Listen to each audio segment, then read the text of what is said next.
Hi, I'm Jim. Welcome to Sunrise Farm. Thanks so much for stopping by today. In today's video, we're going to begin some significant and important changes to our farm. As you can see right here, a massive pile of compost. Yesterday, I had this dropped off. It is 16 yards, and I got it from my local well, not my local. I used to live in Charleston County. I now live in a different county just south of Charleston, South Carolina. But what I found out is there is I always knew there was a massive county dump and recycling center. It's called Bees Ferry Road. And I found out in calling around my local contractors about getting this delivered that they actually had a connection that the Charleston County dump years ago, probably, I don't know, 5, 6, 7 years ago at this point, the county started a recycling program for compost to try to mitigate and kind of go green to a portion of their disposal waste.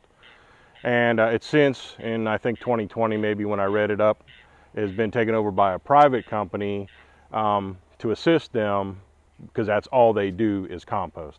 At any rate, I found this great deal through one of my local counties, and I got this load of compost, what I consider relatively inexpensively, as I called around different compost providers. And this compost, it is not the most refined I've ever seen, but it is definitely going to meet our needs. It'll give us a great growing medium, especially where I have kind of some deficiencies in my soils, as well as the nutrients and even loose soil. I need loose soil because my soil compacts pretty hard, especially more in the middle of summer when it heats up. It's not as bad during the fall and spring when I till it up, but I'm also trying to move more towards no-till options. So what I'm going to show you in just a minute is I've started staking out my beds where I'm swapping into my fall crops of some things, and as I progress through the year on in before next spring, I'm going to convert everything to raised rows or raised beds. I've already highlighted several times, about a month and a half ago, 2 months ago at this point, it seems like time flies, Tropical Storm Debbie. It didn't even get up to a hurricane, but it had significant rain, significant winds, and it did us in pretty good. And I wanted to mitigate the chances of my crops in standing water or flooding water. So this is one of the areas that I can do that in, plus, like I say, it'll help me with the soil content. But so I took a little bit of video with the delivery of this yesterday. You can see it right here. First load of compost coming in.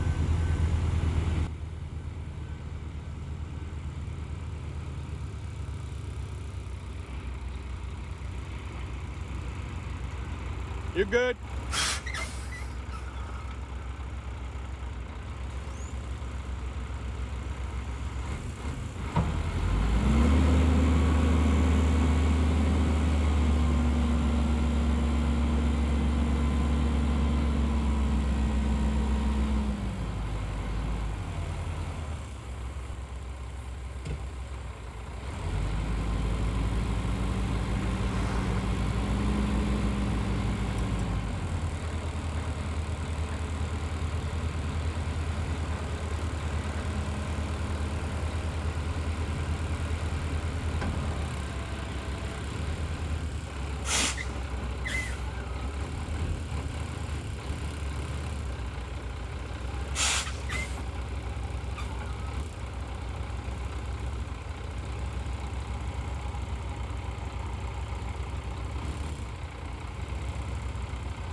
All right, so like I said, I got that delivery yesterday afternoon, and today, starting this evening, sometime mid-afternoon, we have significant chances of rain, 50, 60, 70%. And unfortunately, this is going to carry through for almost a week, where we have anywhere from 30 to 60% chance of rain. So I don't know how much of this I'm going to get done quickly, but I'm going to get started. My back plot, which is what I call when I'm standing in here, the one off my back porch, I've already laid it out how I'm going to lay out the rows, and I'll show you that in just a minute. I think I even mentioned in my last video I was doing 30-inch raised rows, permanent beds if you will. That is still true for one type of application I'm going to do, and I'll explain that too when I'm walking through the bed setup. But I ended up switching the bulk of my rows to 36-inch or 3-foot rows. What I have right here is a roll of cardboard paper. I bought it off a Uline, and it's a 3-foot wide by 900-foot long roll of cardboard paper. I'll need probably 3, 4, 5 rolls of these depending on how I lay it out as I go forward. And the compost I showed you, that is the first of what will probably be 10 plus loads that I'll need all the way up into next spring. Clearly it's an expensive proposition, not to mention a lot of work. It's going to be a lot of wheelbarrow work.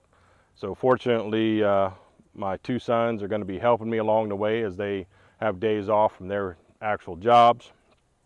But we're going to start making these transformations. I've got things right now that I need to go ahead and get transplanted into the ground, and some things I need to direct seed.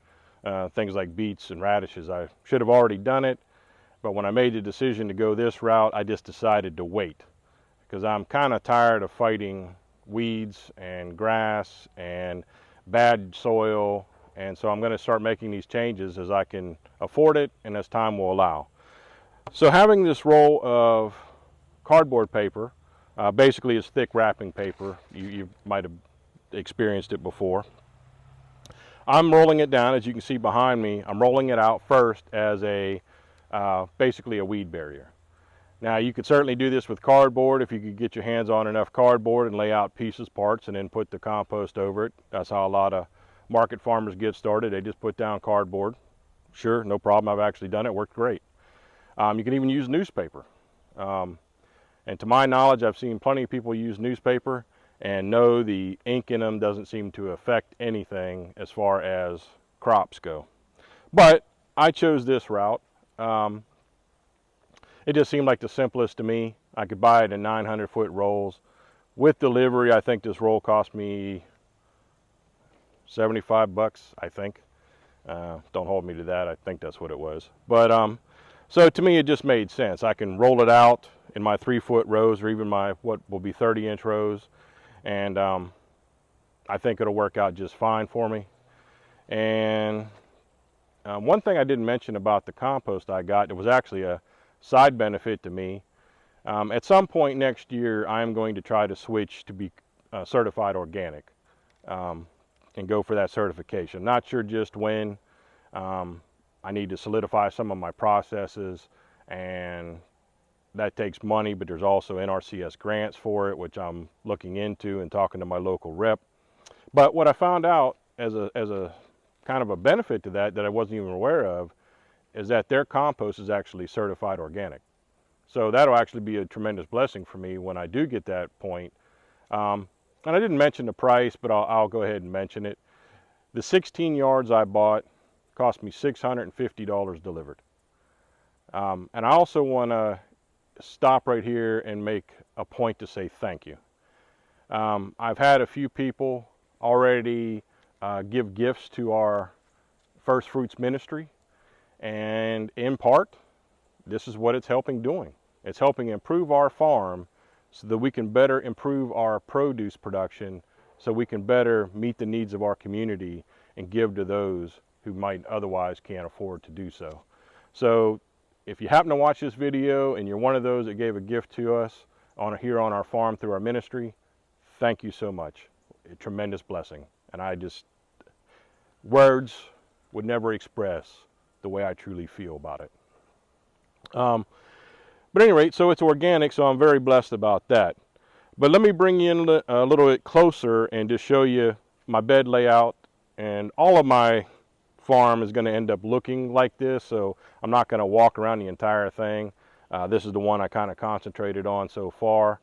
You can only do so much at one time. So, but let me show you what I'm talking about.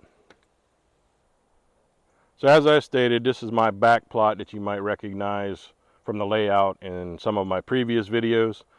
Here are some Hosinator tomatoes that are going pretty strong, the ones that survived. I am so thankful that about half of them, maybe a little more than half, they survived.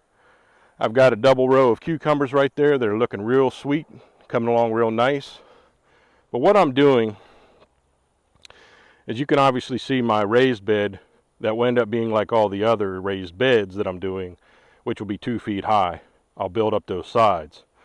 I'll be doing that pretty much as soon as those tomatoes are done. I'll be doing that. And then I started doing the layout. So I'm basically I'm doing 2 foot walkways, but when I do my raised rows are only going to be about 6 to 7 inches thick or high. And given to my OCD nature, I am going to put 2x4s down both sides. I'm not going to end cap them, so there won't be 2x4s on either end. But I am going to put 2x4s down both sides so that I can keep the rows relatively straight and encapsulate the compost so I don't really get it to wash out. That's one problem I've often seen with most market farms, is they just do these raised rows and the compost will eventually get washed out. Now, you're going to go through compost anyway, just year over year with crops, but I'm trying to keep it from washing down. And so I want to keep as much in there as possible and keep that bed nice and even as possible. So right here, what I was starting to say was, I'm doing 2 foot walkways, but by the time I put the 2x4s on, technically they'll be 21 inches. And then I'm doing 30-inch raised rows. And what those raised rows are going to be, it's not going to be this, but it's going to be what I call similar. I'm going to have a cattle panel trellis down the entire center of that bed. And then I'm going to put a cattle panel horizontally on top the length of the bed. You'll see better when I get to that point in a video. But those are going to be for my vining crops. So those are going to be for cucumbers, pickling cucumbers, cherry tomatoes, cantaloupe, butternut squash, and if anything else comes to mind. If you wanted to do beans, you can do beans that way. I'm doing bush beans, so I'm not really worried about it, but you definitely could do beans that way for sure. But I'm going to create some permanent trellises in these raised rows. So I've got 30 inches for the raised rows, and then I come over to here, I'll have, in this particular plot, I'll have 5 raised rows that are 36 inches wide. And right here, while I was making these thoughts and changes and research, I bought these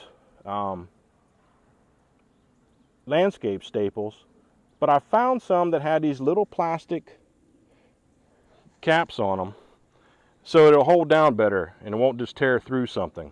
And I think that's going to work out real good. Of course, I'm trying all of this from scratch, not having done it before. So right here I have 1, 2, 3 3-foot raised rows laid out with 2-foot walkways, and I've already rolled out the paper in the first one. I'm going to roll out the paper in the second and third one and start putting some compost in there. And then as these summer crops, spring summer crops if you will, the okra, the cucumbers, the tomatoes, as they get out over, they'll last me up until sometime in November, and probably the first, second week, and then the frost will kill them. And after that happens, I will go ahead and start swapping the entire bed. I've already laid it out, but I'll swap it over as I get to it. And just quickly, I will say that in that raised bed, everything that's growing is growing strong. Okra, I'm trying a few Marglobe tomatoes in there. What you can see in the forefront is some mustard. It's growing real nice. I got the open space you can see is actually seeded with carrots, and they've all germinated, coming up real nice. I've got these 2 double rows of okra. They're going strong now and producing okra. I've got some Brussels sprouts in the ground. and then some rutabaga at the end of that row, and then some Margalobe tomatoes. But as you can see, I've already begun my layout here too. And it's the same principle, with one exception right here, and I'm going to do this in several areas actually. Right here, this is a 30-inch wide bed. My walk space, a 3-foot wide bed, a walk space, and right where those Marglobes actually are is another 30-inch bed. Why am I doing it that way? Well, right here where this 3-foot bed is, it is literally going to be the same type of bed as that, only 3 feet wide instead of 4 feet. That bed is 4 feet. I'm going to build a 3-foot wide bed right down the middle of those 2 permanent trellis systems I was just mentioning. And that's going to occur for my entire farm eventually. So I was describing that permanent trellis system that's going to be for things like cucumbers, spaghetti squash, cantaloupe, so forth, so on, cherry tomatoes. It may be hard to kind of grasp what I was saying, but I'm going to be putting up T-post, be 9 in a row. Well, not necessarily in this bed. This bed's 40 feet, but in my 50-foot long beds, which is the rest of my farm, there'll be 9 per row, and I'm going to have a cattle panel on each one, and I only need 3, 1 at each end and 1 in the middle. The first question you'll ask is, well, why don't you just overlap them and take out a T-post or 2? I thought about that, and I'm not saying I won't when I get to that actual point, but my thinking is because 3 cattle panels are only 48 feet long, they're 16 feet long each, I was thinking about just giving a small gap to the in between the 2 panels, and that way I can encompass my entire 50-foot bed, and the vines will crisscross just fine. So that's my current thinking. Now, as far as it goes, you'll clearly see videos when I get this far, but it'll be probably many months before I get this far, to be honest, sometime after November. But I'll put 1 cattle panel horizontal, and I'm putting in 8-foot T-post, so there will be approximately 20 inches left over of T-post. I'm going to put 1.5 inch PVC over it with T's in the 1.5 inch, and the T's are going to, the pieces of pipe in both sides of the T are going to be 2 foot, and so basically it's going to make a 4-foot arch, and this is going to be on top of every T-post. And then I'm going to take an additional cattle panel and lay it flat on top and secure it down. That way, when those vining crops next year get all the way to the top, they actually have a place to fold over and the fruit in them will hang down. It just gives them more space to grow, kind of keeps it more cleaned up, but also should give us more production throughout the year. And I'm going to be building probably upwards of 16 of these that will be permanent trellis systems. Again, I may not be able to do it all in 1 year. For a fair point, it's kind of expensive. But I want to make these changes going forward because I really am trying to, on my farm, make systems work for me and quit chasing my tail with too much extra weeding, or as Tropical Storm Debbie did, I don't want to really face storm damage if I can help it. And ground content's an issue in certain parts of my plots. There's some form of chemical or disease, and no, I never got it tested. I should have, but now I'm just going to move on because I'm kind of taking most of it out of play anyway. And then in my walk spaces, when I put my signs on to even these rows, in my walk spaces, I'm going to get 3-foot weed barrier. And so I'll basically have weed barrier, and it'll come up 6 inches before I put those boards on. And that way my total walkway will be encompassed and have weed barrier on it. And there'll be 0 chance of weeds coming up through that thing unless I rip it or something. But so anyway, those are some of my thoughts. Hopefully some of it made sense. I'm going to get going here. And when I'm done, I won't bore you with me putting compost on the bed. But when I'm done, I'll kind of come back and show you where I'm at. All right, folks, we're back a few days later than when I first began this project. As you can see in this particular shot, I have 3 of my raised rows now finished. Compost down, water lines down, and they are ready for planting. Let me just bring you in a little closer and give you a little close-up of what I've done, and then we'll wrap this up. So first off, these are again our 36-inch rows, 36-inch wide that is. This particular plot is 40 feet deep. And as you can see, I have set up my raised rows with 3 water lines at the moment. Most of what I'm going to be planting right this second is my fall greens and some small plantings like arugula, radishes, mustard, this kind of thing. And so what I've just initially done, I don't know that it'll stay this way going into next season when these rows are 100% finished with the sides on them. Because like I said, I'm going to put 2x4 sides on the entire raised row, 2 high, so that's going to be 7 inches deep basically. But since it works out in even increments, my water lines are 9 inches from either side and 18 inches down the center, so they're 9 inches apart on center. And I figured that would just give me some good spacing options with plantings. But at any rate, these rows are ready to plant. I have plants ready to go, so this will be my tomorrow project. And here I have finished one of my 50-foot beds, raised rows. The rest of my farm, other than that back plot, are all 50-foot. And I just did roughly the same dimensions on the water lines on this too.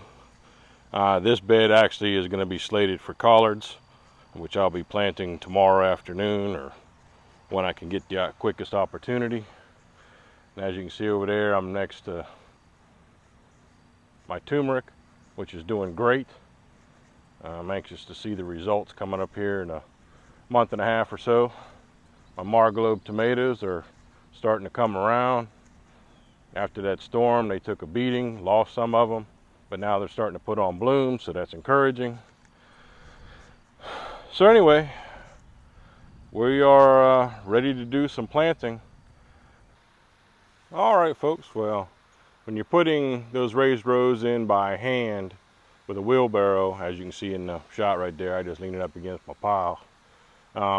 It takes a couple of minutes, so obviously that's not a quick process. Then you have to rake it down, then you have to put water lines in, and of course the final step, if anything, is the planting. So I just want to say also that, obviously I have enough here to probably, I did 4 beds. I can probably get at least 4, maybe 5 more out of this pile that I started with.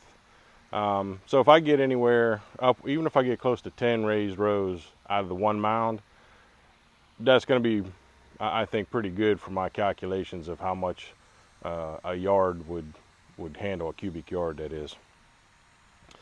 So this is going to be a long project. Probably won't even happen all in 1 year. When we're coming up on the 25 season, excuse me. I'm hoping to get at least half, if not most, of the raised rows laid out and possibly filled and converted. But also I'm going to be using this same compost mulch for a 7-inch layer on top of all the raised beds I'm going to build. So to put it bluntly, my farm's pretty big when it comes to that. Ultimately we'll be doing about an acre and a half by about mid-season next season. And quite frankly, it's expensive, not to mention time consuming. So, but as time goes on, we've kind of made a 2-year plan. So the 25-26 season, by end of 26 season, we hope to have our farm 100% converted to raised rows, weed barrier, raised beds, probably about 30 or 40 raised beds, and at least 6-7 inches of compost on all raised rows and all raised beds. It's just better for the plants, easier to plant in. Plus, on my 36-inch beds, it's going to be mostly lettuces and root crops, especially like carrots. Carrots need good, loose, deep soil to grow well, grow straight. straight-ish. So anyway, that's the game plan. This is obviously step one, making some conversions. So I hope you enjoyed this video. If you have any questions or comments, please feel free to leave them. If you have any helpful suggestions, yes, please leave those too. And I just want to thank you so much for watching this video. As always, you are a blessing to me and my family here on the farm. And if I could be so humble as to ask if you'll like, subscribe, and hit that bell notification for whenever I get videos out. I'm still trying to do it at least once a week. Yeah, so I just want to thank you so much again. You are an awesome blessing to us. Take care. God bless you. Have an amazing day in the Lord, and we'll see you next time.